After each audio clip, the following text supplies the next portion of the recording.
दिल संभल के चल के, ये शहरे रसूल है। ए दिल संभल के चल के, ये शहरे रसूल है।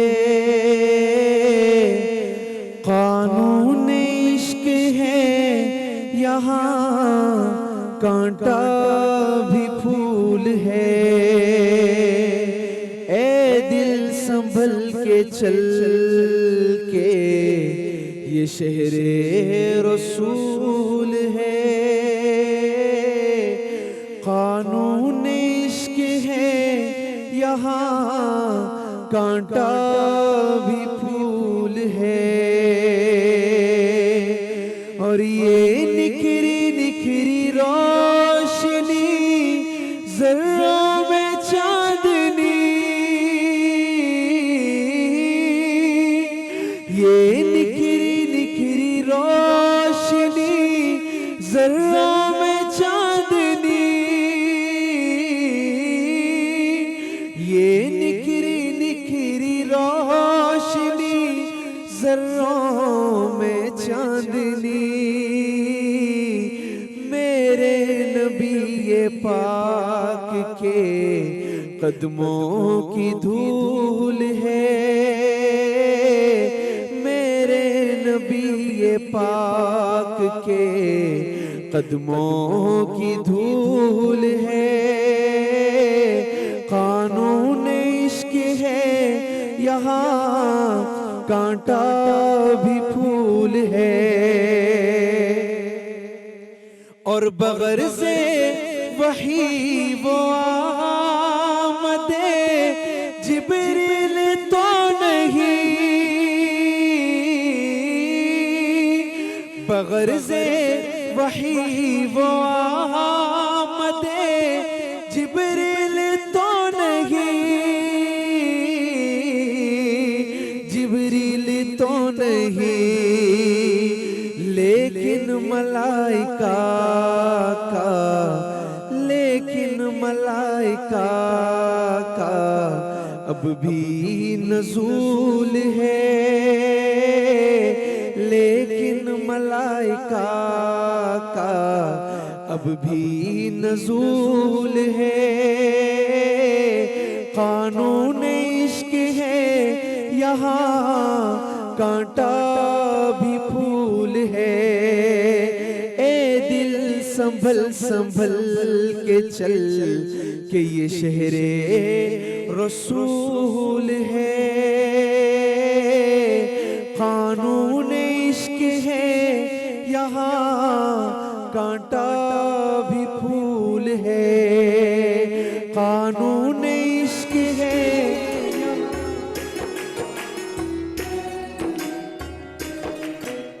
अस्सलाम वालेकुम नाज़रीन, रमज़ान मुबारक के सिलसिले में बोल एंटरटेनमेंट की खुसूसी ट्रांसमिशन रमज़ान में बोल में आपको खुश आमदीद कहेंगे। आपका पसंदीदा सेगमेंट स्टार सना ख्वां नात ख्वां, जिसमें मैं आपकी खिदमत में हाजिर हूँ सहरिश सुहेब। और हस्ब मामूल हमारे जज साहिबान यहाँ पर तशरीफ़ फरमा है, मोहतरम फैसल नक्शबंदी साहब, शफीक साबरी साहब, बहुत शुक्रिया आपकी आमद का।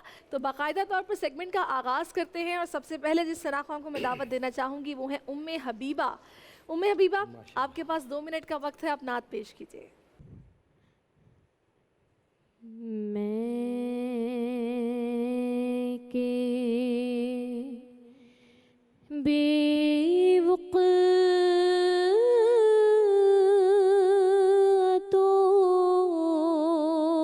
बेमाया हूँ,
बहुत खूब। उम्मे हबीबा ने बहुत अच्छा पढ़ा और आगे अरसलान गौरी साहब जो कि हमारे दूसरे सना ख्वां हैं उनको मैं दावत देना चाहूँगी और वो 2 मिनट का वक्त है। आप अरसलान नात पेश कीजिए। खुशबू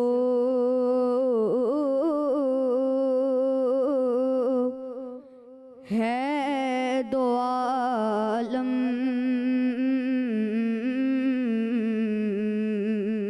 में तेरी है गुल चीदा किस्मों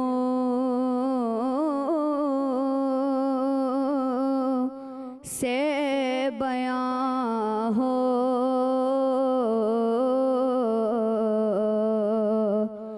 तेरे औसाफ हमीदा किस्मों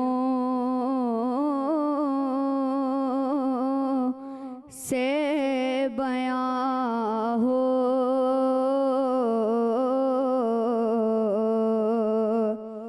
तेरे औसाफ हमीदा तुझ सा कोई आया है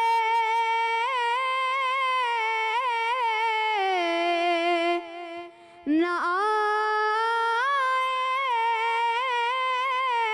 आएगा जहाँ में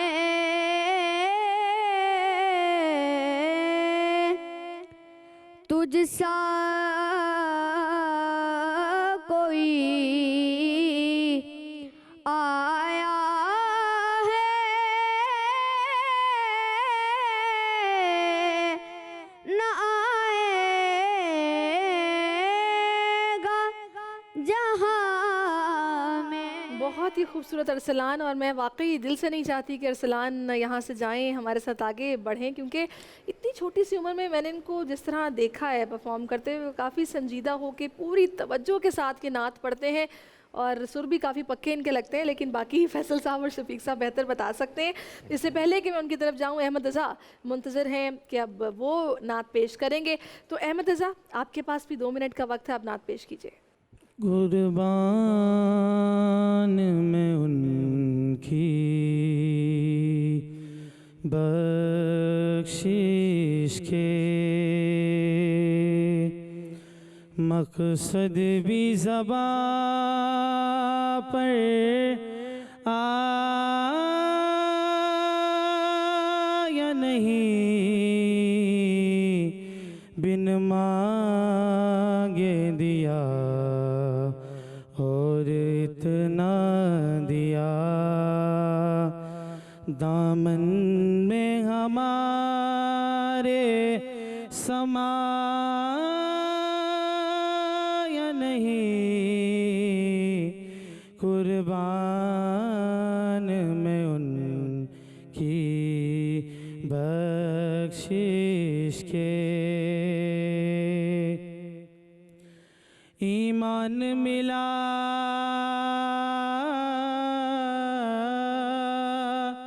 उनके सदके, कुरान मिला उनके सदके, ईमान मिला उनके सदके, कुरान मिला उनके सदके, रहमान मिला उनके सदके। वो क्या है जो हमने पाया नहीं। जी फैसल साहब और शफीक साहब अपनी राय से आगाह कीजिएगा। जी माशाल्लाह, आज का ये जो मुकाबला है ये पाया तकमील तक पहुंचा माशाल्लाह। उम्मे हबीबा से मुझे बड़ी उम्मीद थी कि ये बहुत अच्छा पढ़ेंगी, लेकिन अनफॉर्चुनेटली ये सुर का ख्याल नहीं रख पाई। पता नहीं क्या हुआ, प्रेशर ले लिया या क्या, बिल्कुल मायूस किया। सही। और उसके बाद अरसलान माशाल्लाह बहुत अच्छा, जैसे कि आपने दौराने पढ़त कहा कि ये बड़ी तैयारी से आए माशाल्लाह, लफ्ज़ों की बिल्कुल गलती नहीं की और जम के पढ़ा, और आगे मज़ीद इनको मेहनत की ज़रूरत है, लेकिन बहुत अच्छा पढ़ा। सही। और अहमद रज़ा ने अच्छा पढ़ा, लेकिन बहुत ज़्यादा इंस्पायर नहीं कर पाए। जैसी तैयारी होनी चाहिए सेकंड राउंड में वैसी नहीं थी। बहरहाल मेरे लिहाज से इंशाअल्लाह अरसलान गौरी अगले राउंड में हमारे साथ जा रहे हैं, और ये दोनों जो बच्चे हैं वो उनका सफ़र यहीं तक। शफीक साहब आप क्या कहते हैं? माशाल्लाह उम्मे हबीबा मैं के बेवक़्तो बेमाया हूँ। तलफ़ुज़ उसकी जो तकसीम है ना, वो लफ्ज़ों की ठीक होनी चाहिए, समझ में आनी चाहिए। एक दूसरी बात, अरसलान ने पढ़ा तो अच्छा है, तर्ज बहुत खूबसूरत है, लेकिन जम के थोड़ा सा पढ़ते हैं ना, खुशबू है दो आलम में तेरी, जम के पढ़ना चाहिए। ऊपर तुझसा कोई आया है ना आए, टिकाव चाहिए। सही। जहाँ टिकाव नहीं रहा। एक फिर बहुत अच्छा पढ़ा, लेकिन मैं इसलिए कह रहा हूँ जो जो गलतियाँ हुई हैं इनसे, जा एक दो जगह तलफ़ुज़ भी। अब रहा इनका अहमद रज़ा, बख्शिश जो है ना वो तलफ़ुज़ ठीक नहीं कहा, और लफ्ज़ है मकसद, ये मकसद पढ़ा है इन्होंने, सही। काफ के बजाय खे लगाया, मकसद भी ज़बान पर आया नहीं। अच्छा दूसरा एक वो कुर्बान में उनकी बख्शिश के मकसद भी ज़बान पर आया नहीं, टोटल और wrong हुआ बहुत है। बहुत ढीला ढीला, यानी कि फॉर्मली अंदाज में एहतमाम नज़र नहीं आया ना। थोड़ा सा जम के। तो आप मुत्तफिक हैं फैसल साहब की राय से? उनके अब फैसल साहब मेरे लिए तो मैं समझता हूँ कि अरसलान गौरी जो है वो इन तीनों में बेहतर है। जी सही, बिल्कुल मैंने ऐसे ही किया। फरमाया था फैसल साहब ने भी। तो अरसलान आपके लिए ढेरों दुआएं हैं, आप हमारे साथ आगे चल रहे हैं, मुबारकबाद भी। अलबत्ता उम्मे हबीबा और अहमद रज़ा आपको मज़ीद मेहनत करनी है। जजेज़ ने जो आपको नुक्ता चीनियाँ बताई हैं उन पर आपको गौर करना होगा, उन पर काम करना होगा। एडोर की तरफ से गिफ्ट हैम्पर आपके साथ जाएंगे, ढेरों दुआएं भी आपके साथ जाएंगी, तो हमें आपको अलविदा कहना पड़ेगा। तो नाज़रीन आज माशाल्लाह से हमारा 19वां रोज़ा भी गुजर गया है, और अब आहिस्ता आहिस्ता ये दूसरा अशरा भी अपने इख्तिताम की जानिब है, क्योंकि अब हम 20वां रोज़ा रखेंगे। रोज़ा अल्लाह ताला के कुर्ब के लिए बहुत बड़ा अमल है, और रमज़ान की जो ख़ास तैयारी है वो यही है कि अपने दिलों को साफ़ करना है। गुस्सा, बुग़्ज़, नफ़रत, मैल, जो कुछ भी है उसको निकालना है दिल से। इसी अहद के साथ मैं आपसे इजाज़त चाहूँगी। अपना बहुत ख्याल रखिएगा। अल्लाह हाफ़िज़।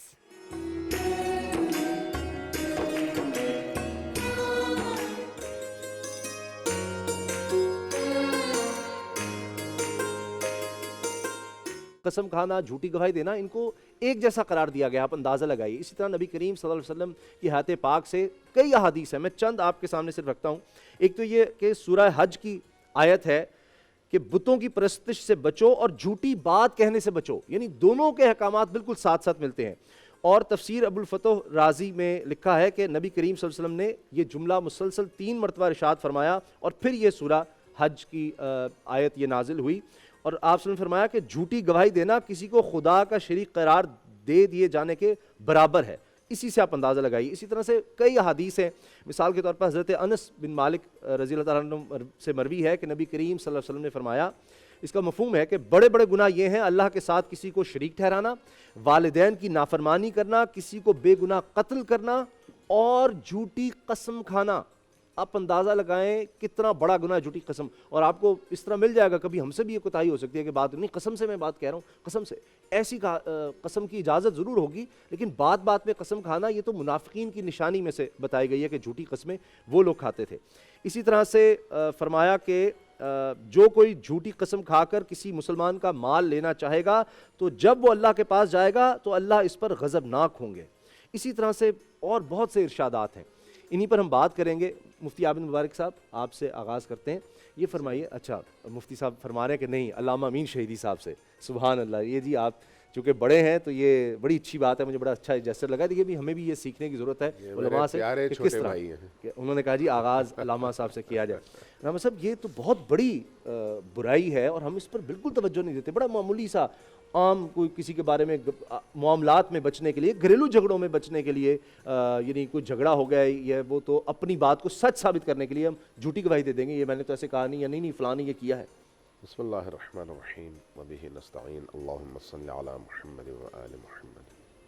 देखिए, सबसे पहली बात तो ये है कि गुनाह और नाफरमानी चाहे कोई भी हो, चूँकि जिसकी नाफरमानी हो रही है वो बहुत बड़ी हस्ती है, इसलिए वो छोटा गुनाह भी बहुत बड़ा गुनाह है। झूठ और झूठी गवाही दो अलग अलग गुनाह हैं। अल्लाह, एक ही गुनाह में दो गुनाहों को समाया गया है इस मौजू में। यानी एक आदमी जब किसी जगह झूठ कहता है तो खुद झूठ को कहा गया है मिफ्ताह कुल्ल शर, तमाम शुरूर और बुराइयों की जड़ झूठ से है। इसलिए बाद रिवायात हमें बताती हैं कि जब रसूल पाक से पूछा गया कि मैं क्या करूं, कहा झूठ बोलना छोड़ो, सच बोलो। क्योंकि सच बोलने के नतीजे में इंसान बहुत सारे दीगर गुनाहों से बच जाता है। लेकिन जब इंसान झूठ की आदत देता है, अपने आप को खुद आदत कर लेता है, तो उसके बाद फिर उसके लिए बाकी तमाम गुनाह भी बहुत आसान हो जाते हैं। अब इस मौजू में जिसका आपने तायुन किया है आज के मौजू के हवाले से, इसमें दो बड़े गुनाह क्या हैं? एक ये कि आपने झूठ कहा, दूसरा ये कि उस झूठ के नतीजे में एक फरीक को फ़ायदा हुआ और दूसरे फरीक को नुकसान हुआ। खुद झूठ कहना अल्लाह के गज़ब को आवाज़ देने के मुतरादिफ है, यानी गज़ब खुदा को पुकारना है ये, और फिर उस मज़लूम इंसान का हक़ छिन गया आपकी एक झूठ और झूठी गवाही की वजह से। और किसी एक इंसान का हक़ अगर मारा जाता है, वो सुई के नोक के बराबर ही क्यों ना हो, आप तब तक फंसे हुए हैं जब तक वो शख्स आपसे राज़ी नहीं होता। अल्लाह तबारक व तआला अपनी नमाज़ें माफ़ कर सकता है, रोज़े माफ़ कर सकता है, हज माफ़ कर सकता है, हुकूकुल इबाद माफ़ नहीं करता। झूठी गवाही का ताल्लुक़ हुकूकुल इबाद से है, यानी दूसरे इंसानों से, और दूसरे इंसानों के हक़ के हवाले से अल्लाह की मशीयत और अल्लाह का कलाम हमें बताता है कि अल्लाह वहाँ पर कहता है पहले इसको राज़ी करो, मैं नहीं, इसका हक़ बनता है, तुमने इसका हक़ मारा है। आज की अदालतों में आप मुझे ये बताएं, आज की अदालतों में जो हमारी अदालतें हैं, मैं जस्टिस का कोई निज़ाम हमारी अदालतों के अलावा तो हमारे माशरे में नहीं है, तो हमारी अदालतों में कोई एक गवाही सच्ची होती है? आप चंद हजार रोपों पे 10 बड़े ज़बरदस्त किस्म के तगड़े गवाह लाकर अदालत में खड़े कर देते हैं, और जिसका माल होता है वो ज़ीरो हो जाता है और जो लूटने वाला होता है वो अमीर बन जाता है। सिर्फ 10 बंदों ने चंद रोपों की खातिर आकर ये गवाही दी और अपनी आक़िबत तबाह कर दी और ख़राब कर दी। उसकी जो सज़ा है, कभी उस पर भी आपको प्रोग्राम रखना चाहिए कि इस तरह के जराइम की सज़ा क्या है। जब तक सज़ा का खौफ इंसान के जहन में पैदा न हो, उस वक्त तक वो उन सज़ाओं से बचने के लिए अपनी ख्वाहिशात को कंट्रोल नहीं करता। मैंने पहले भी अर्ज़ किया, इशारा जब लगा होता है तो अगर सामने पुलिस वाला हो और वो एक तगड़ा जुर्माना करे तो फिर तो आदमी उस इशारे से 10 गज पीछे रुक जाता है, लेकिन अगर पुलिस वाला ना हो तो इशारा तोड़कर आगे निकल जाता है, चाहे उसके सामने बंदा ही क्यों ना आए। इसकी भी मिसालें आपने देखी हुई हैं। बिल्कुल है। वो जो सरमायादार होते हैं, वो जो वडेरे होते हैं, जिनके हाथों में थोड़ी सी ताकत होती है, वो अपनी उस ताकत का इस्तेमाल करके हर वो जुल्म करते हैं जिससे दूसरों का इस्तेहसाल हो। झूठी गवाही आम तौर पर कहाँ पर यूज़ होती है, कहाँ पर ज़रूरत पड़ती है उसकी? जब किसी मजलूम से आपने उसका हक छीनना हो, क्योंकि झूठी गवाही दे रहे हैं ना, सच्ची गवाही दें तो फिर तो ये मसला ना हो। तो झूठी गवाही देने वाला तो अपने लिए तो करता है, लेकिन दूसरे की खातिर अपने लिए तबाही लेके आता है। ये भी एक अजीब वो है कि चंद हजार रुपए जो उसके एक दिन 2 दिन का शायद वो खर्चा बने, लेकिन अबदी तौर पर जहन्नम, और उसका फायदा उस फर्द को जिसके लिए इसने ये झूठी गवाही दी है। इस एतबार से अगर देखा जाए तो खुद झूठ अल्लाह की लानत का इस्तेहकाक लेकर आता है, और फिर शहादत यानी गवाही जब झूठी हो तो उसके नतीजे में आपने झूठ भी कहा और दूसरे का हक भी मारा। चूंकि दूसरे का हक मारा, इसलिए जब तक वो शख्स राजी नहीं होगा आप नजात पा नहीं सकते और बहुत बुरी तरह से आप फंसे रहेंगे। जी अच्छा प्रोफेसर साहब, ये इतनी बड़ी बुराई है, यानी इसको गुनाह कबीरा में शामिल किया गया है, झूठी कसम खाना, लेकिन हम इसको समझते ही कुछ नहीं। बिस्मिल्लाह वस्सलातु वस्सलाम अला रसूलिल्लाह व अला आलिहि व सहाबी अजमाइन व बाद। पहले आप कुरान मजीद का अंदाज़ देखें, आप अल्लाह क्या फरमाते हैं जी। फजतनिबु रिजसम मिनल औसान व कौल ज़ूर। देखो बुतों की गंदगी से बचो, बुतों की इबादत परस्तश सरासर गंदगी है, इससे बचो। और साथ फरमाया वो कौल ज़ूर, और झूठी बात, ये ज़ूर जो है लफ्ज़ आम है, इसमें झूठ, बहतान, झूठी गवाही, झूठी कसम सब आ जाता है, फ्रॉड, सब चीज़, धोखा। कौल ज़ूर, धोखाधड़ी, सब चीज़ कौल ज़ूर से बचो। अब अल्लाह ताला फरमाते हैं रिजस, गलाजत है ये, बुतों की इबादत से तुम गिनाओ जैसे गलाजत से गिनाते हो, गलाजत देकर दूर हो जाते हो ना, इसी तरह बुतों की परस्तश से दूर हो जाओ। इसी तरह झूठी गवाही भी गलाजत है, इससे दूर हो जाओ। झूठी गवाही रसूल अकरम सल्लल्लाहु अलैहि वसल्लम फरमाया सहाबा कराम से, अला उनब्बिउकुम बि अकबरिल कबाइर, क्या मैं तुमको सबसे बड़े कबीरा गुनाहों के बारे में ना बताऊं? अल्लाह। कालू या रसूल अल्लाह, बला या रसूल अल्लाह, क्यों नहीं? आपने फरमाया पहले अल इशराक बिल्लाह, अल्लाह के साथ किसी को शिर्क ठहराना सबसे बड़ा गुनाह है। और फिर फरमाया आपने अकूकुल वालिदैन, वालिदैन की नाफरमानी करना, ये बड़ा गुनाह, उसमें गुनाह है। और फिर फरमाया अला कौल ज़ूर, अला शहादत ज़ूर, फिर आपने फरमाया झूठी बात बोलना, झूठ फ्रॉड करना। और फिर फरमाया आपने झूठी गवाही देना। सहाबा फरमाते जब आपने फरमाया अला कौल अला शहादत ज़ूर, आप इतनी आप टेक लगाए बैठे थे, आप इस तरह बैठ गए उठकर, टेक छोड़ दिया आपने, फिर आप फरमाने लगे शहादत ज़ूर, शहादत ज़ूर। हज़रत सहाबा कराम फरमाते रसूल अकरम सल्लल्लाहु अलैहि वसल्लम इतनी बार ये कलमा दोहराया, हमारी मैं कहा रसूल खामोश हो जाए। आप अपने आप की तरह रसूल अकरम सल्लल्लाहु अलैहि वसल्लम इतनी ताकीद की, जो झूठी गवाही जो है ये मुआशरे को तबाह कर देती है, झूठी गवाही निज़ाम अदल को ख़त्म कर देती है, झूठी गवाही जालिम को मज़लूम बना देती है, समझे, मासूम का हक छीन लेती है और जालिम को दे देती है। इसलिए इस्लाम कहता है झूठी गवाही को अल्लाह ताला ने शिर्क बराबर है। और जो झूठी गवाही दे, हज़रत फरमाया, हज़रत उमर रज़ियल्लाहु अन्हु फरमाया युद्रब दहज़ाहरुहु, उसको कोड़े मारे जाएंगे, युहलक रासु, उसका सर मुंडा दिया जाएगा, वजू, उसका चेहरा काला किया जाएगा और उसे खड़ा कर दिया जाएगा, लोग बताया जाएगा ये झूठा गवाह है हज़रत उमर, और उसको कैद कर दिया जाएगा।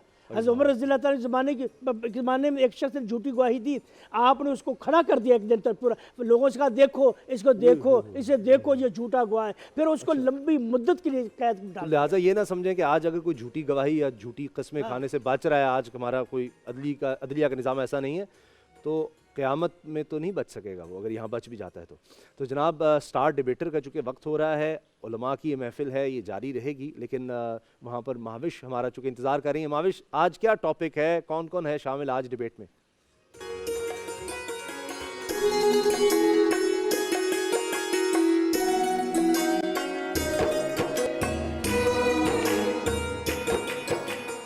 अस्सलामुअलैकुम जनाब, मैं हूँ महविश तबस्सुम।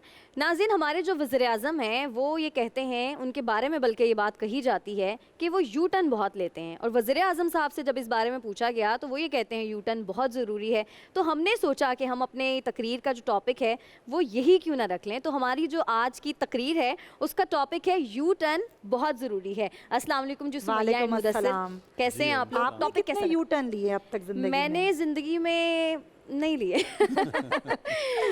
फिर भी आप कह रही हैं यू टर्न बहुत जरूरी मैं है। इसलिए कह रही हूँ क्योंकि वज़ीर आज़म कह रहे हैं, अब जो हमारे प्राइम मिनिस्टर नहीं कहेंगे हम वगैरह भी वही सब कहेंगे। जो बड़े लीडर्स होते हैं वो यू टर्न लेते हैं। ये भी हमारे प्राइम मिनिस्टर साहब ही हमारे प्राइम मिनिस्टर तो ये भी कहते हैं कि सुकून सिर्फ कब्र में है। ये भी है। चलें खैर, हमारे जो आज के डिबेटर्स हैं वो हैं जनाब तीनों अपने अपने राउंड के विनर्स हैं और आज उन तीनों का मुकाबला है। जो आज जीतेगा वो सेमीफाइनल के लिए क्वालिफाई कर जाएगा। तो बगैर कोई टाइम ज़ाया किए मैं आज के जो हमारे पहले मुकर्रर हैं उनको बुलाऊंगी। मीसम अली नकवी हैं जनाब हमारे आज के पहले डिबेटर। मीसम, आपको पता ही है 2.5 मिनट का टाइम है आपके पास, ठीक है जी? आप माइक सेट कर लें, जब आप रेडी हो जाएं फिर आप मुझे बताएं। करें स्टार्ट? चलें स्टार्ट। सितारे बदरे अतम का तवाफ़ कर रहे थे सदर आली वकार कि कल रात ठीक 10 बजे घर वालों के हमरा मैं कराची की हुदूद से बाहर जा रहा था। सड़क सुनसान थी, आसमान सुर्ख हो चुका था कि रक्स वहशत का आलम तारी हो चुका था कि हम अपनी मंजिल की तरफ गामजन थे कि सदर आली वकार अचानक मेरे वालिद गिरामी को ये ख्याल आया कि हम अपनी मंजिल को बहुत दूर छोड़ आए हैं, अब उसकी तरफ वापस पलट जाना नामुमकिन हो चुका है। ये सुनते ही घर वालों में कशमकश बढ़ी और परेशानी बढ़ने लगी कि सदर आली वकार उसी दौरान मेरे भाई ने मुझे ये कहा, देखो हम अपनी मंजिल को देख तो सकते हैं मगर उसकी तरफ वापस नहीं जा सकते।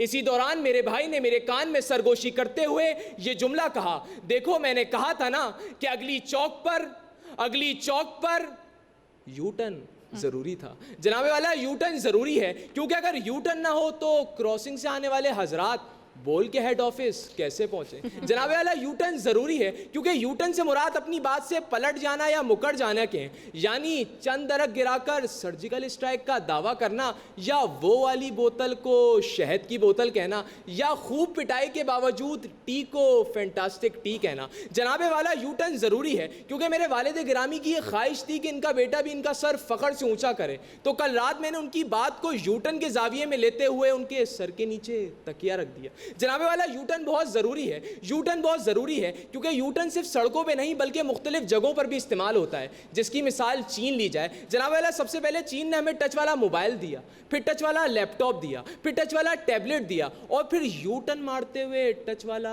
कोरोना दिया। जनाबे वाला यू टर्न ज़रूरी है। मेरा एक बहुत ही अच्छा दोस्त जो एक ट्रांसमिशन के अंदर कोऑर्डिनेटर के फ़राइज़ अंजाम दे रहा है, जनाबे वाला उसका नाम गांची है। जनाबे वाला उसका एक ही मसला है, उसे हमेशा भूलने की बीमारी रहती है। कल रात दोस्तों के हमरा कहने लगा, सुनो दोस्तों तब्दीली में हम हमेशा सच बोलेंगे नए पाकिस्तान के अंदर। बराबर में बैठे हुए दोस्त ने बड़ी मासूमियत से कहा, हजरत शायद ये भूल रहे हैं कि इसमें यू टर्न की इजाज़त होगी। जनाबे वाला बस यही कहूँगा कि तदबीर का कोटा है मुकद्दर से लड़ा है, तदबीर का खोटा है मुकद्दर से लड़ा है। दुनिया यही कहती है कि चालाक बड़ा है, तजुर्बा 30 बरस का, करप्शन 60 बरसों की, तजुर्बा 30 बरसों का, करप्शन 60 बरसों की, गिरती हुई दीवार के साए में खड़ा है। बहुत शुक्रिया। डिसेंट सा इन्होंने मजाक अपनी तकरीर में ऐड किया, अच्छी थी खैर तकरीर। नेक्स्ट हमारी आज की जो मुकर्रा हैं वो हैं जी फ़िज़ा फैसल। जी फ़िज़ा रेडी जी? करें स्टार्ट? चलें जी स्टार्ट। आसमान से वो आया, उसे हमने गिराया, निकाला, बिठाया, खिलाया, पिलाया, यू टर्न देके बाई रोड उसे भारत भिजवाया। सुना है कि अभिनंदन की आंखों में यू टर्न का बसेरा। जनाबे वाला यू टर्न ज़रूरी है। इस जुमले के तनाजुर में कुछ ज़ाती और कुछ अवामी रिसर्च पेश खिदमत है। जनाबे वाला मेरी ज़ाती रिसर्च के मुताबिक इतना तेज़ तो F-16 भी नहीं जाता जितना तेज़ हथौड़ी लगने से बादाम यू टर्न लेके पलंग के नीचे चला जाता है। जनाबे वाला अगर आपको पेट्रोल की कीमत 9 रुपये महंगा लगे तो मोबाइल को यू टर्न देके देखें 6 रुपये लगेगा। जनाबे वाला अब आते हैं अवामी रिसर्च की जानिब।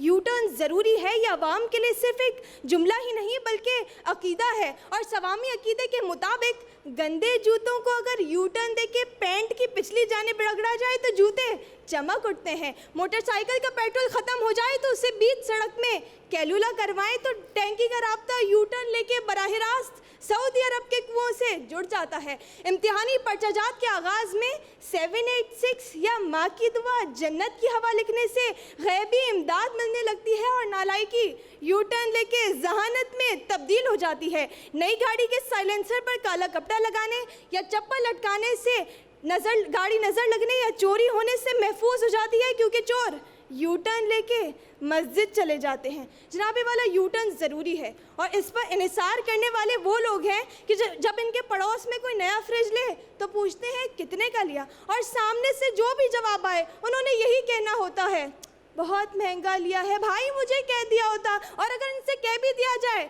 तो फ़ौरन यू टर्न लेके कहते हैं बहुत देर कर दिया आपने, अभी अभी तो स्टॉक ख़त्म हुआ था।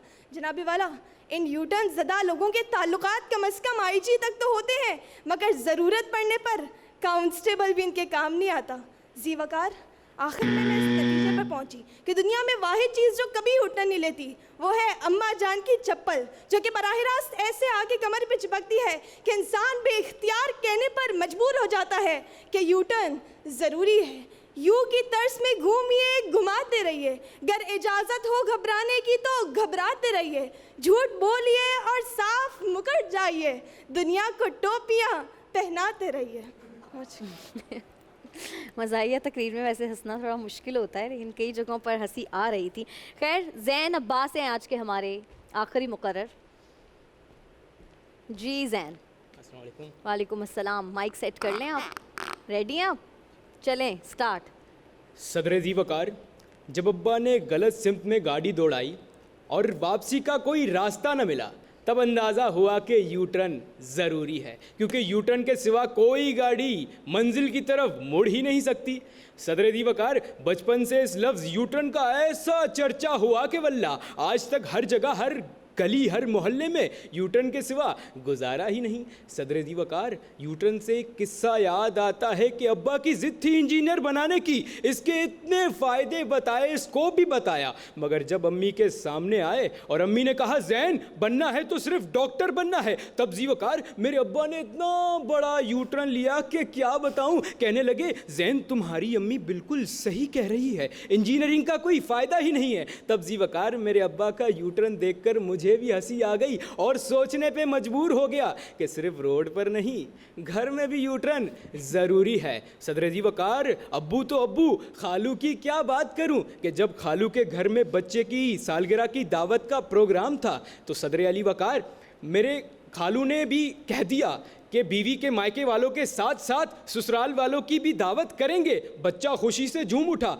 मगर जब खाला ने कहा कि कोई ज़रूरत नहीं फजूल खर्ची की, इतनी दावत कराने की, तो जी वकार खालू ने, मेरे मासूम खालू ने भी कहा कि बेगम मैं तो मजाक कर रहा था, और ये देखकर मेरा दिल मेरे दिमाग से कहने लगा ऐ दिले नादान, इस मुल्क को हुआ क्या है, यू टर्न पे यू टर्न, यू टर्न पे यू टर्न, यू टर्न पे यू टर्न। सदर जी वकार, मैंने सिर्फ घर में यू टर्न नहीं देखे, अपने स्कूल में भी बहुत से यू टर्न देखे हैं, और वो यू टर्न का किस्सा मैं कैसे भुला सकता हूँ कि जब हमारे मोहल्ले में रिजवान चचा की वो लड़की शफन का चक्कर शबन के साथ ज़ोरों शोरों से चल रहा था, मोहब्बत भी अपने उरूज पे थी, मगर दीवकार उरूज तो उस वक्त अपने कमरे में थी। खैर छोड़े दीवकार, शफन का चक्कर शबन के साथ सदर दीवकार रंगे हाथों पकड़े गए, और दीवकार वहाँ शफन लेती है एक बड़ा यू टर्न, कहती है अब्बा ये लड़का मुझे अगवा करके ले जा रहा था। तो दीवकार ये यू टर्न देखकर मैंने भी सोचा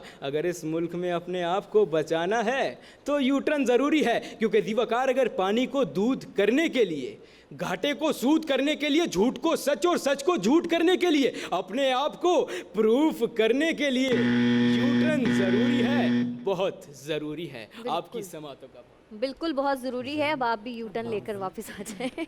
आप दोनों भी आ जाएं जनाब डाइस पर। जजेस जी। अच्छा जी, मेरे और सुमैया के रिज़ल्ट्स मुख्तलिफ हैं, लेकिन कैलकुलेशन के रिज़ल्ट्स जो हैं, मेरे पास फ़िज़ा फैसल पहले नंबर पर हैं। अच्छा। लेकिन आपके पास मीसम अली नकवी पहले नंबर पर हैं।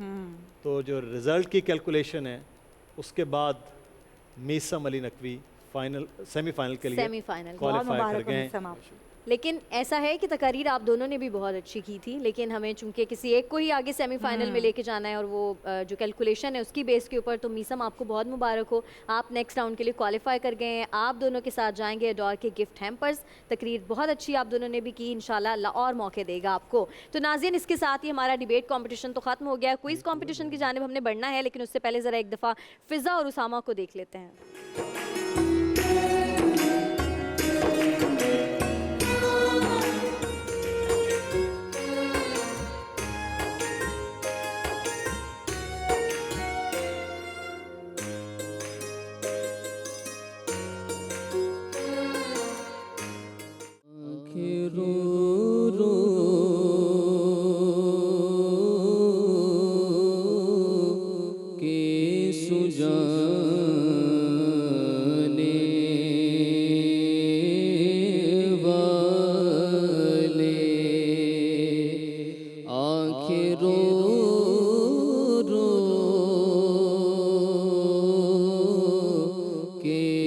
सुजाने वाले आंखें रो रो के सुजाने वाले आंखें रो रो के सुजाने वाले जाने वाले नहीं आने वाले जाने वाले जाने वाले नहीं आने वाले क्यों रज़ा आज गली सुनी है क्यों रज़ा आज क्यों रज़ा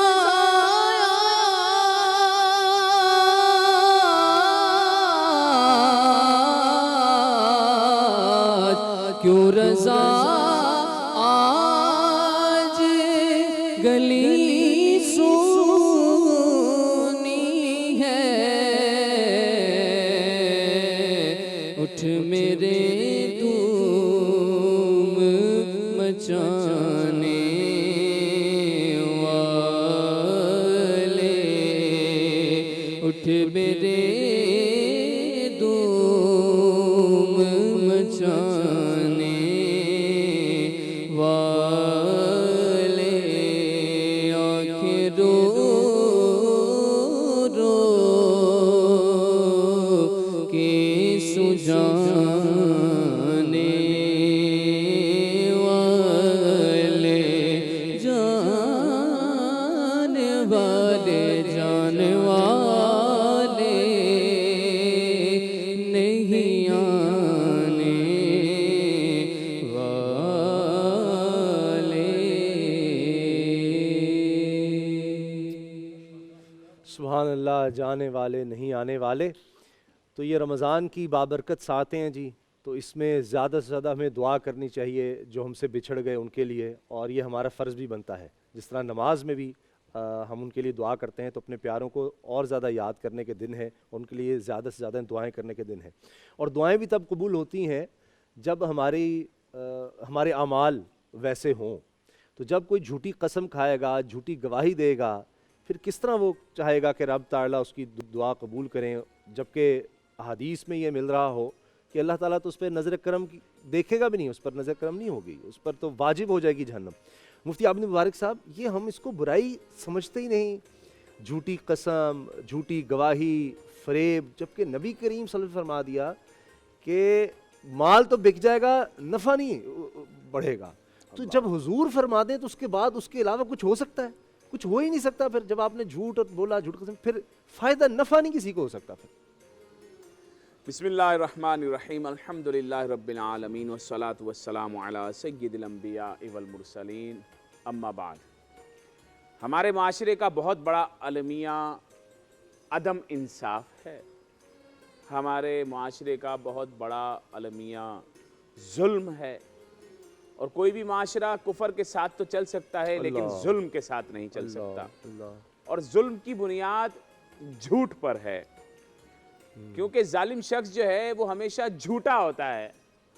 जालिम शख्स जब किसी चीज़ का गासिब बनता है तो उसकी बुनियाद भी झूठी गवाही या झूठी बात होती है। आज हमारे लोग अपने लोगों को फेवर देते हैं, यार ये हमारा आदमी है, ये हमारा आदमी है। ये जो फेवर देना है, ये झूठी गवाही देना है। ये अदालतों के बाहर 500-500 रुपए के फुटपाथ पे बैठे होते हैं मजदूरों की तरह। हाँ भाई, झूठी गवाही, झूठी गवाही। ये लोग आज इस पाकिस्तान में ये हाल है, झूठी गवाही इस तरह आ रही है। किसी को कोई गवाही दिलवानी है तो आ जाओ भाई, 500 से 1000 रुपए। अजाब क्या है?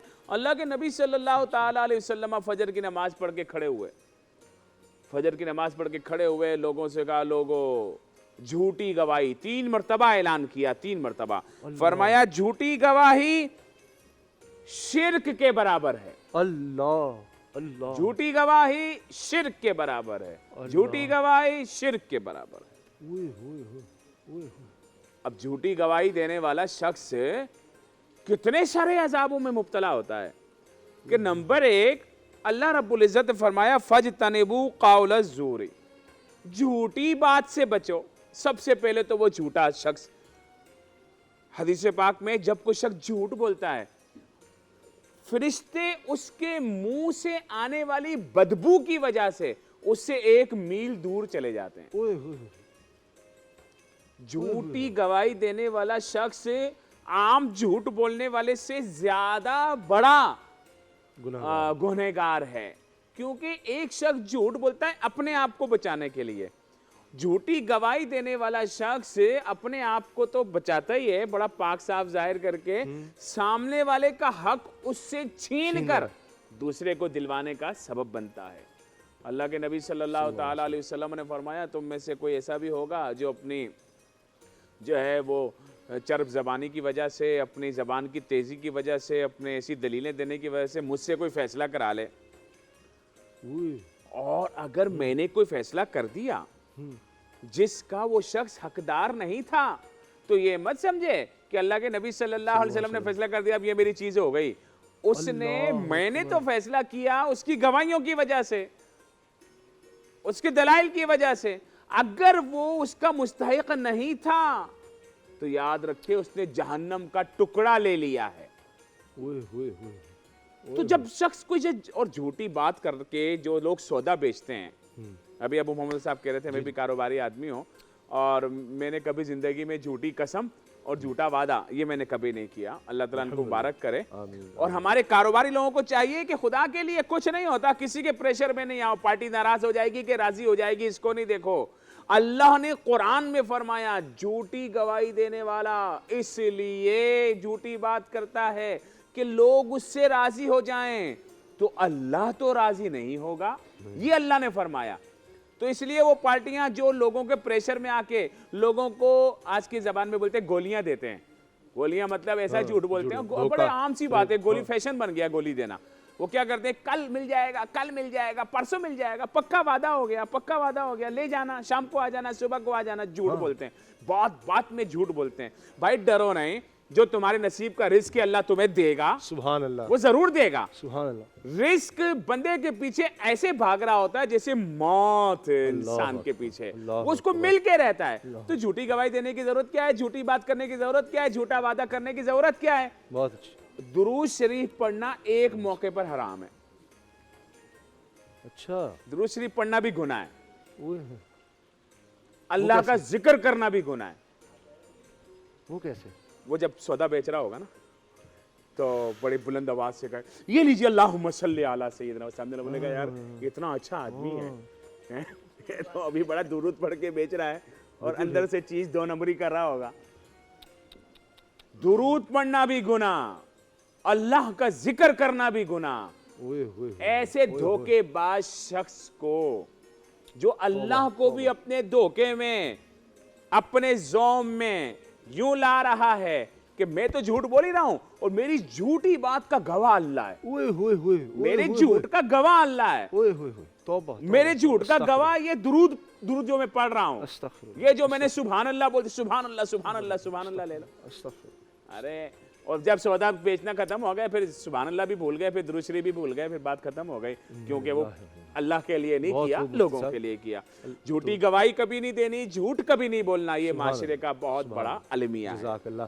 मुफ्ती अबू मोहम्मद साहब, तो फिर हम बाद में पछताते हैं या गिले करते हैं शिकवे कि जी हमारे लैलतुल क़द्र नहीं मिली, या हमने तो दुआ की थी कबूल नहीं हुई, फिर क्या लैलतुल क़द्र मिलनी है, क्या रोज़े होने हैं? बिस्मिल्लाहिर्रहमानिर्रहीम। रात को आपके साथ थे तो मैं अभी पहुंचा, तो मुझे यहाँ जब पहुँच के टॉपिक का सुना कि हमारा ये उन्वान है तो इतनी सारी बातें जहन में आ गई, अब हैरान हूँ कि कौन सी बात की जाए, कौन सी छोड़ी जाए। अल्लाह के नबी सल्लल्लाहु अलैहि वसल्लम हज़रत सैयदना अबू बकर सिद्दीक़ फरमाते हैं 2 मवाक़े पर सबसे ज़्यादा रोए। एक जब सूरह हूद नाजिल हुई, साबका अक़वाम आलम के अहवाल, और दूसरा हुजूर सल्लल्लाहु अलैहि वसल्लम उस वक़्त सबसे ज़्यादा रोए कि जब आपको बताया गया कि मुसलमानों की बस्ती होगी और सच्ची गवाही देने वाला कोई नहीं मिलेगा। ओए होए ओए होए, आपने लैलतुल क़द्र की बात की तो छठ से मेरे जहन में हदीस आई। हुजूर नबी करीम सल्लल्लाहु अलैहि वसल्लम ने फरमाया इन्नल्लाह जब तौबता अन कुल्लि अस्हाब क़ौल ज़ूर, जो बंदा झूठी गवाही देगा अल्लाह ताला उस पर तौबा का दरवाज़ा बंद फरमा देंगे। ओए होए होए होए, तौबा का दरवाज़ा उन पे बंद होगा। और ये कैसे हो सकता है? जो हुजूर ने फरमा दिया हम एतमाद से बढ़कर हुजूर पे यकीन करते हैं। हुजूर ने फरमाया जो झूठी गवाही देगा, क्योंकि वो नुकसान तो कर चुका, उन्हीं के कहने पे तो रब को मानते हैं, एक बेवा का, इससे बढ़कर के। एक मजलूम का नुकसान कर चुका। अल्लाह के नबी ने फरमाया वो ईमान पे नहीं निफाक पे मरेगा। एक और हदीस सुनाता हूँ तर्जुमा। आप सल्लल्लाहु अलैहि वसल्लम ने फरमाया अगर झूठी कसम खाने वाले को, झूठी गवाही देने वाले को ये पता चल जाए कि क़यामत में मेरा अजाब कितना है, तो वो ये कहेगा कि ये सातों ज़मीनें आसमान भी मेरे सर पर रख दिया जाए तो ये हल्का है, झूठी गवाही देना मेरे लिए बहुत भारी है। और जितनी ज़ुल्लत रसवाई अल्लाह जल्ल शानहू ने कुरान करीम में अहादीस मुबारका में इन झूठे गवाहों की और झूठी कस्में खाने वालों की लिखी है, आप हैरान हो जाएंगे। नबी करीम सल्लल्लाहु अलैहि वसल्लम की मजलिस है। अब वो तो हुजूर सल्लल्लाहु अलैहि वसल्लम का ज़माना वही का ज़माना था ना, कि कौन झूठा है, कौन सच्चा है, कौन अबू बकर है, कौन इब्ने उबई है, तो एक मिनट में अल्लाह करीम बता देते थे। मस्जिद नबी में कुछ लोग खड़े हुए बड़े खूबसूरत चेहरों वाले, पगड़ियों वाले, तो उन्होंने आकर कहा अल्लाह के रसूल हम गवाही देते हैं आप अल्लाह के सच्चे रसूल हैं। क़ालू नशहद इन्नका ला रसूलुल्लाह। अल्लाह के नबी सल्लल्लाहु अलैहि वसल्लम जो अल्फाज हैं तो जब का शाम बड़े खुश हुए कि यार ये लोग मुसलमान हो गए, ये गवाही दे रहे हैं कि मैं अल्लाह का सच्चा रसूल हूँ। अब बात इन्होंने ठीक कही, इज़ा जाअकल मुनाफिकून क़ालू नशहद इन्नका ला रसूलुल्लाह। आगे अल्लाह जल्ल शानहू उसी वक्त वही भेज दी, फरमाया मेरे नबी मेरे हबीब तो जब का शाम हम, आप बड़े खुश हो गए कि ये लोग बड़े अच्छे हैं, कलमा पढ़ लिया, आपकी गवाही दे दी। बात इन्होंने ठीक कही है। एक गवाही इन्होंने दी वल्लाहु यशहद, एक गवाही मैं देता हूँ। इन्होंने गवाही दी आप अल्लाह के सच्चे रसूल हैं, बात ठीक है। वल्लाहु यशहद, आपका अल्लाह गवाही देता है इन्नहुम लकादिबून, ये बदतरीन झूठ हैं। अल्लाह अल्लाह। एक हदीस में आता है क़यामत के दिन हर इंसान के ऐब का दूसरे इंसान को पता नहीं चलेगा, नफसी नफसी होगी। लेकिन जो झूठा गवाह होगा अल्लाह ताला इसको सबके सामने जलील करेंगे, क्योंकि अल्लाह को कायनात में ये जुल्म बर्दाश्त नहीं है कि कोई इंसान, देखिए ना उसके तो ईमान का अल्लाह के नबी ने वैसे ही इनकार कर दिया। मन सलिम अल मुस्लिमून मिल लिसानी व यदी, वो बंदा मुसलमान ही नहीं है जिसके हाथ और जुबान से दूसरा महफूज ना रहे। अल्लाह जल्ल शानहू ने उसके ईमान का इनकार कर दिया। और झूठों का ये सिस्टम जो है ना आज नया नहीं है हमारी अदालतों में। तो जिस तरह मुफ्ती साहब ने फरमाया ना कि 50 रुपए में, 100 रुपए में, 500 रुपए में गवाह मिल जाता है, वो पहले से कॉपी करवा के खड़ा होता है, वो आपको चाय भी पिलाता है, कहते हैं कि हाँ मैं गवाही देता हूँ, 1500 में वो आपको झूठी कसम खाएगा खड़े होकर अदालत में। और इससे मुतल्लिक फरमाया अल्लाह के नबी सल्लल्लाहु अलैहि वसल्लम ने कि झूठा गवाह जब अदालत के कटहरे में गवाही देता है तो कदम उसके सिरकते भी नहीं है, यानी वापस नहीं पलटता, उस पर अल्लाह जल्ल शानहू जहन्नम को वाजिब कर देते हैं। इन उस पर जहन्नम क्या हो जाती है? वाजिब हो जाती है। आखिरी बात, कुरान करीम में एक आयत है अल्लाह के नबी सल्लल्लाहु अलैहि वसल्लम पर उतरी, व अक़समू बिल्लाहि जहदा ईमानिहिम लइन जाअहुम नज़ीरुन लयकूनुन अहदा मिन इहदल उमम। ये वो तबका है कि जिन्होंने उस वक़्त कस्में खाई हुजूर सल्लल्लाहु अलैहि वसल्लम के नाम की कि हुजूर आएंगे डराने वाले, वो बशीर होंगे, वो फलाह होंगे। वह अक़समू बिल्लाह, हम कसम खाते हैं हम सबसे पहले ईमान लाएंगे, मगर जब उन्होंने ईमान नहीं लाया तो अल्लाह के नबी ने क्या फरमाया? ये जहन्नम के निचले दर्जे में जाएंगे। और मेरी उम्मत में भी जो झूठ बोलेंगे, झूठी कसम खाएंगे, झूठी गवाही देंगे, उनका हशर भी इनके साथ होगा। मुफ्ती मोहम्मद वसीम बंदगी साहब, यकीन करें मैं तो डर गया हूँ, मुझे बड़ा खौफ तारी हो गया मुझ पर। अल्लाह हमें बख्श दे, अल्लाह हमें बख्श दे। अऊज़ु बिल्लाहि मिनश शैतानिर रजीम, बिस्मिल्लाहिर रहमानिर रहीम। अल्लाह रब्बुल इज़्ज़त का इरशाद पाक है, इन्नल लज़ीना यश्तरून बिअहदिल्लाह व अयमानिहिम समनन क़लीला उलाइका ला खलाक़ लहुम फ़िल आखिरह वला युकल्लिमुहुमुल्लाह वला यंज़ुरु इलैहिम यौमल क़ियामा वला युज़क्कीहिम वलहुम अज़ाबुन अलीम। ये आयत उन लोगों के हक़ में नाजिल हुई जो कि अपने वादे की पासदारी नहीं करते या झूठी कस्में उठाते हैं, या ये कि वो अपने कस्मों को चंद रुपयों की खातिर बेच देते हैं और अपने वादों को वफ़ा नहीं करते। देखें, झूठी गवाही कोई शख्स क्यों देता है? क्योंकि केस तो किसी और का है ना, किसी और ने जाकर कुछ लेना है, इस गवाह का बीच में क्या काम है, इसके जाने का क्या मकसद है? माल तो किसी और को मिलेगा या गवाही देगा, इसका बस थोड़ा सा मकसद होता है कि मुझे कुछ पैसे ही मिल जाएंगे या इसका कोई ताल्लुक़ होता है, उसकी खातिर ये जाकर झूठ बोल देता है। लेकिन इसे नहीं पता कि ये कितना बड़ा नुकसान करता है, क्योंकि इस आयत में अल्लाह रब्बुल आलमीन ने तरतीब के साथ वो नुकसानात गिनवाए हैं कि जो इसको झूठ बोलने पर या इसको झूठी कसम उठाने पर मिलेंगे। पहली बात, दुनिया का हिस्सा तो थोड़ा सा इसने ले लिया, लेकिन अल्लाह ने फरमाया उलाइका ला खलाक लहुम फिल आखिरा, आखिरत में कोई हिस्सा नहीं है इसका। ले ले दुनिया का थोड़ा सा मुनाफा, ये तो आर्जी है, जब आखिरत में आएगा रुसवा होगा, वहाँ ऐसे कुछ मिलने वाला नहीं। उसके बाद फरमाया कि वला युकल्लिमुहुमुल्लाह, दूसरा इसका सबसे बड़ा नुकसान ये होगा कि अल्लाह रब्बुल आलमीन ऐसे लोगों से कलाम नहीं फरमाएगा। कितनी बड़ी नेमत से महरूम हो गया ये शख्स, आखिरत में अपना हिस्सा भी गंवा दिया और अल्लाह के कलाम से भी महरूम हो गया। और फिर उससे भी बड़ी बात फरमाया कि अल्लाह इस पर नज़र रहमत नहीं फरमाएगा। और याद रखें कि अल्लाह की रहमत के बग़ैर कुछ भी मिलने वाला नहीं है। अल्लाह की रहमत बुनियाद है हर चीज़ के लिए। अल्लाह। अगर आप ब्रेक लेना चाहते हैं तो ले लें, फिर उसके बाद बात कंप्लीट करता हूं। बात उसके बाद मुकम्मल कर लेंगे, चूँकि अज़ान मगरिब का भी वक्त होने वाला है लाहौर और उसके गिरदोनवाह में, और हम थोड़ी सी एक ब्रेक ले लेते हैं और उसके बाद आएंगे तो इंशाल्लाह वसीम बंदगी साहब से ही हम गुफ्तगू दोबारा शुरू करेंगे।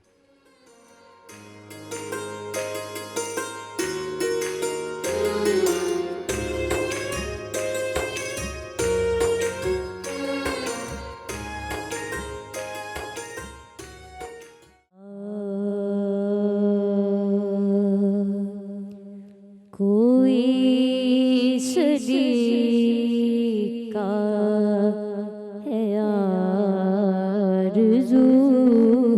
का, कोई सदी का है आरज़ू का, न बंदगी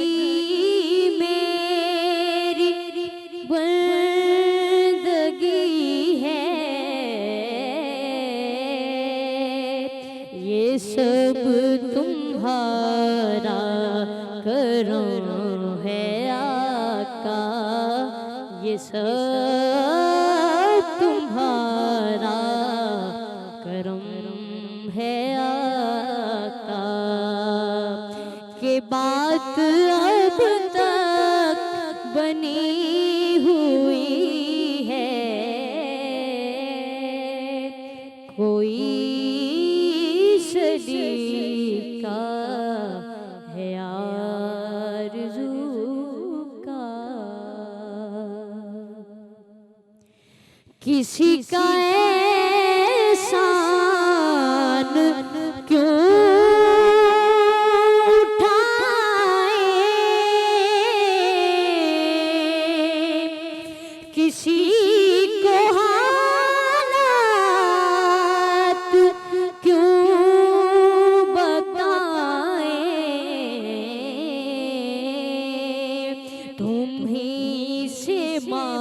मांगेंगे तुम ही दोगे, तुम ही से मांगेंगे तुम ही दोगे, तुम्हारे दर से ही लो लगी है, ये सब तुम्हारा करम है आका, के बात अब तक बनी हुई है, कोई सलीका है आरज़ू का। क्या बात है, सुभान अल्लाह, सुभान अल्लाह, बहुत खूबसूरत, बहुत खूबसूरत। अच्छा मुफ्ती वसीम साहब, ब्रेक से पहले आपसे बात हो रही थी, आप झूठी गवाही के बारे में, झूठी कसम के बारे में जी बता रहे थे। मैं कुरान पाक की एक आयत की वजाहत कर रहा था कि जो शख्स झूठी कसम उठाता है तो उसे कितनी चीज़ों से महरूम कर दिया जाता है। पहली चीज़ ये कि आखिरत में उसके लिए कोई हिस्सा नहीं होगा, फिर ये कि अल्लाह उससे कलाम नहीं फरमाएगा, फिर ये कि अल्लाह उस पर नज़र रहमत नहीं फरमाएगा। और ये जो अल्लाह की रहमत है ये तो बुनियाद है हर चीज़ की, क्योंकि एक हदीस पाक में आता है तो फिर क्या बचे? जी हाँ बिल्कुल, एक हदीस पाक में आता है कि हुज़ूर अलैहिस्सलाम से ये पूछा गया कि क्या आप भी अल्लाह की रहमत की वजह से जन्नत में जाएंगे? तो नबी पाक सल्लल्लाहु अलैहि वसल्लम ने फरमाया कि जी मैं भी अल्लाह की रहमत की वजह से जन्नत में जाऊँगा। यानी अल्लाह की रहमत मुहीत है हर चीज़ को। तो जो बंदा झूठी कसम उठाता है या झूठी गवाही देता है वो तो अल्लाह की रहमत से ही महरूम हो जाता है। वला युज़क्कीहिम, और आयत का आखिरी हिस्सा ये है कि अल्लाह उसे पाक साफ़ भी नहीं फरमाएगा, यानी वो अपने गुनाह की आलूदगी में फंसा रहेगा और जहन्नुम की आग में चला जाएगा। इसी तरह झूठी गवाही के ऊपर बड़ी वजाहत के साथ कुरान की एक आयत आई है, वला तक्तुमुश शहादा वमन यक्तुमहा फ़इन्नहु आसिमुन क़ल्बु। कहा कि जब तुम्हारे पास गवाही हो तो ये गवाही अमानत है तुम्हारे पास, तुम्हें उस गवाही से किसी का हक़ दिलवाना है, यानी सच्ची गवाही देनी है। तो फरमाया कि गवाही को ना छुपाओ, जो गवाही को छुपाता है हक़ बात को तो फरमाया ये दिल का गुनाह है, दिल का गुनाह। हज़रत अब्दुल्ला बिन मसऊद रज़ियल्लाहु ताला अन्हु रिवायत फरमाते हैं हुज़ूर अलैहिस्सलाम ने फरमाया कि सबसे बेहतरीन ज़माना मेरा ज़माना है, फिर उससे जो मिला हुआ ज़माना वो बेहतरीन, फिर उससे जो मिला हुआ ज़माना वो बेहतरीन। लेकिन फरमाया बाद में एक ऐसा वक्त भी आएगा कि लोगों की कसम उनकी गवाही पर सबकत ले जाएगी और उनकी गवाही कसम पर सबकत ले जाएगी। यानी ये दोनों चीज़ें ऐसी होंगी कि लोग बेबाक हो जाएंगे। जब दिल चाहा झूठी कसम उठा ली, जब दिल चाहा झूठ बोल लिया। जो झूठी गवाही देने वाला शख्स है वो तो अपने लिए जहन्नुम को वाजिब कर देता है। एक हदीस पाक मुफ्ती अबू मोहम्मद साहब ने जो है जिक्र की, एक हदीस पाक में यूं भी आया कि जिसने झूठी गवाही इसलिए दी कि जिससे किसी का खून बहाया जाए या किसी का माल किसी के लिए जो है हलाल हो जाए, तो फरमाया उसने अपने लिए जहन्नुम को वाजिब कर दिया है। गोया इतना बड़ा जुल्म है, ये जुल्म अजीम है जो बंदा यहाँ दुनिया में नहीं समझ पा रहा है और वो थोड़े से लालच में आके थोड़े से पैसों के लिए इस तरह के इक़दामात करता है। तो अपने आप को इस बुराई से हमें यानी किसी की पूरी जिंदगी खराब कर सकते झूठी गवाही दे। जी हाँ, किसी की भी जिंदगी खराब करता है और आखिरत में अपनी जिंदगी खराब करता है। अच्छा मुफ्ती आबिद साहब आपके लिए एक सवाल आया है कि बच्चे जब बच्चों को सिखाया जाता है, उनकी तरबियत, आपकी भी माशाल्लाह बेटी हैं, बड़ी प्यारी आई भी थी उस दिन, तो आप जब उनकी भी तरबियत कर रहे होते हैं, छोटी छोटी चीज़ें बतौर फादर आप सिखाते हैं उनको, तो एक वालिद का, वालिदा का, बड़ों का क्या किरदार होता है कि बच्चों को अक्सर कहा जाता है, हमारे बचपन में कहा जाता था झूठ बोलेंगे तो ज़बान काली हो जाएगी, कोई आएगा ज़बान काट के ले जाएगा। बच्चों को डराया जाता है फ़ायदे के लिए ताकि बच्चे डर जाएं। और 8 से 9 साल तक की उम्र एक ऐसी उम्र होती है कि बच्चे को जो सिखा दें वो सारी ज़िंदगी उसकी आदत बन जाती है। बिस्मिल्लाहिर्रहमानिर्रहीम। मेरी बहन 8 से 9 साल तक नहीं बल्कि बच्चा जब माँ के पेट में होता है उस वक्त से ही उसके सीखने की उम्र होती है। जो आदतें माँ की होती हैं नहीं, मैं सीखने की उम्र के आगाज़ की बात नहीं कह रही, मैं कह रही हूँ 8 से 9 साल तक जो सीख लिया वो फिर साथ चलेगा, वो उसकी सारी जिंदगी चलता है। बहुत से लोगों का मानना है कि 11 या 12 साल की उम्र के बाद जो सिखाया वो नहीं साथ चलेगा। हाँ, हम जो दोनों जिस बात की तरफ कौम को लाना चाहते हैं तो वो शुरू कर देगा, वो ये है कि सबसे पहले माँ और बाप सच बोलें। ठीक है। और आजकल हम जो है जब बच्चों के सामने झूठ बोलते हैं तो बच्चे झूठ सीखते हैं, हम सच बोलते हैं तो बच्चे सच सीखते हैं। मैं अपने बच्चियों को क्या बताता हूँ, मैं अपनी बच्चियों को बताता हूँ कि जो झूठ बोलता है उसके मुंह से बहुत बदबू आती है। और ये हदीस पाक में भी है जो मैंने अभी सुनाई थी कि जो शख्स झूठ बोलता है तो उसके मुंह से ऐसी बदबू आती है कि फरिश्ते 1 मील तक दूर चले जाते हैं। इसी तरीके से मैं अपनी बच्चियों को सिखाता हूँ जो झूठ बोलता है उसका मुंह काला हो जाता है। तो बच्चियाँ जो है ना वो अपना चेहरा जो है बड़ा साफ रखना चाहती हैं, तो वो बोलती है नहीं झूठ नहीं बोलना। तो झूठ जो है हकीकत ये है, अल्लाह ने फरमाया लानतुल्लाह अलल काज़िबीन। जब लानत अल्लाह की हो जाएगी तो कौन सी क्रीम फायदा देगी और कौन सी चीज फायदा देगी? नहुसत तो आएगी चेहरे पर। ये चेहरे की नहुसत जो है वो झूठ बोलने की वजह से होती है। और जो सच्चे लोग किसी क्रीम से खत्म नहीं होगी, और किसी क्रीम से खत्म नहीं होती, या किसी क्रीम के लगाने से नूर भी नहीं आएगा। बिल्कुल ऐसा से आएगा, बिल्कुल ऐसा, वो सच से आएगा। अंदर का सच जो नजर आएगा चेहरे पे वो नजर आता है चेहरे पे। बिल्कुल ऐसा ही है। हम तरबियत के लिए देख सकते हैं जो हमारे नबी पाक सल्लल्लाहु अलैहि वसल्लम ने अपनी प्यारी शहजादियों की तरबियत की। ये हुजूर अलैहिस्सलाम की प्यारी शहजादी ने अपने प्यारे बेटों इमाम हसन और इमाम हुसैन की तरबियत की। अब एक छोटी सी तरबियत की बात आपको बताता हूँ। इमाम ज़ैनुल आबिदीन जब करबला से गए तो बाद में बदला लिया गया उन तमाम यजीदियों से, तो यजीदी भागना शुरू हुए। तो एक यजीदी पहुंचा जहां इमाम ज़ैनुल आबिदीन रज़ी अल्लाह ताला अन्हु रहते थे। दरवाज़ा बजाया और कहा मैं मुसाफिर हूँ, तो मुझे कुछ खाने को दें, मुझे कुछ पीने को दें। इमाम ने देखा और इस शख्स ने जब इमाम को देखा तो पहचान गया ये तो इमाम ज़ैनुल आबिदीन है, लेकिन शर्म के मारे कुछ बोला नहीं, अंदर चला गया, खाया पिया और फिर जब जाने लगा तो कहने लगा कि क्या आपने मुझे पहचाना, मैं कौन हूँ? तो इमाम ने फरमाया बदबख्त मैं तो तुझे जानता हूँ, तू मेरे बाबा का कातिल है, तू तो उस यजीदी फौज का आदमी है। तो कहा कि इतना कुछ जानने के बावजूद आपने मेरी इतनी खिदमत की, मुझे खाने को दिया, पीने को दिया। तो इमाम ने फरमाया वो तेरी तरबियत थी और ये मेरी तरबियत है। क्या बात है। तो ये तरबियत जो बच्चों की जाती है तो वो आप वाली बात है कि फिर जब तक जिंदा रहते हैं वो तरबियत चलती रहती है। तो हम जब बच्चों की तरबियत सच्चाई पे करेंगे तो सच्चाई होगी। साहब की बात में थोड़ी सी इजाज़त है जी कथा कलामी माफ, छोटी सी बात ऐड करना चाहूँगा। हम गैर दानिस्ता तौर पर बच्चों को झूठ सिखा रहे होते हैं, ये उलमा ने लिखा भी है। अब जब बच्चों को कह रहे हैं तो बेटा मैं आपके लिए फ़लाँ चीज़ लेकर आऊँगा, तो उलमा ने लिखा है जब आप किसी ऐसी चीज़ को उसे ना कहें जो लाकर नहीं देनी, आप जब कह देते हैं मैं टॉफ़ी लेकर आऊँगा, मैं चॉकलेट लेकर आऊँगा, मैं आपको साइकिल दिलवाऊँगा, तो वो चीज़ लाजमी दिलवाएं, वरना वो झूठ आपका कन्वर्ट होगा और बच्चा भी ये समझेगा कि ये तो चलता है मुआशरे में और ऐसे ही चलना है। तो हम गैर दानिस्ता तौर पर बच्चे से झूठ बोल रहे होते अच्छा, उस दिन भी हैं और बात उसकी करी मेमोरी थी, डेवलप हो रही ब्रेक होती से है। पहले ज़रा 30 सेकंड है, मैं उस दिन भी बात करी थी कि अक्सर तरबियत हम खुद दे रहे होते हैं, हमें नहीं पता होता हम दे रहे हैं कैसे। फॉर एग्जांपल कि वालिद अक्सर कहते हैं कि बेटा बाहर जाके कहो कि पापा घर पे नहीं है।